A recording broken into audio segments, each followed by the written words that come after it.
हमरा कइर देला छौरी बंगलिनिया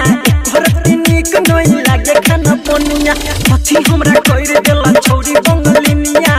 भरत निक नहीं लागे खाना पनिया घरवा दुआरी बुलाल जाई छी कोना गुलु अपन कोनिया होते ने बनिया उधु छिनिया लगल के राजा के रोग बंगलिनिया होते ने बनिया उधु छिनिया लगल के राजा के रोग बंगलिनिया डीजे गुड्डू बलवानी डीजे गुड्डू बलवानी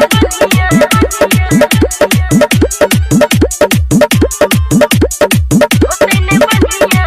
उधु छिनिया लगल के राजा के रोग बंगलिनिया लागय के देखते ओकर सूरतिया रहती लगन हम साइड के छतिया ओह लागय के देखते ओकर सूरतिया रहती लगन हम छतिया से छतिया कई के नामतिया सब पैरा जेतैना हमरा कहला पमंगिया ओकर चोइर जेतैना घरवा दुआरी बुलाल जाई छी कोना गुलु अपन कोनिया होते ने बनिया उधो छिनिया लगल के राजा के रोग बंगलिनिया होते ने बनिया उधो छिनिया लगल के राजा के रोग बंगलिनिया डीजे गुड्डू बलवानी डीजे गुड्डू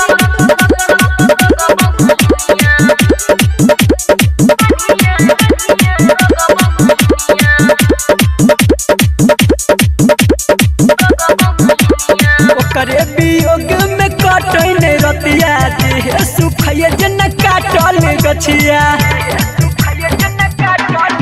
हां ओकरे वियोग में काटै ने रतिया देह सुखय जन काटल गछिया हर भजन संदीप कहै लागल छै जोना पढ़तै गार रंग बिरंग के आई सुमान सोना घरवा दुआरी बुलाल जाई छी कोना गुलु अपन कोनिया होते ने बनिया उधो छिनिया लगल के राजा के रोग बंगलिनिया होते ने बनिया उधो छिनिया लगल के राजा के रोग बंगलिनिया कथी हमरा कइर देला छौरी बंगलिनिया भरत निक नहीं लागे खाना पनिया कथी हमरा कइर देला छौरी बंगलिनिया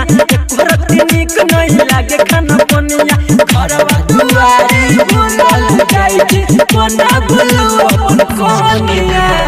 होते ने बनिया उधो छिनिया लगल के राजा के रोग बंगलिनिया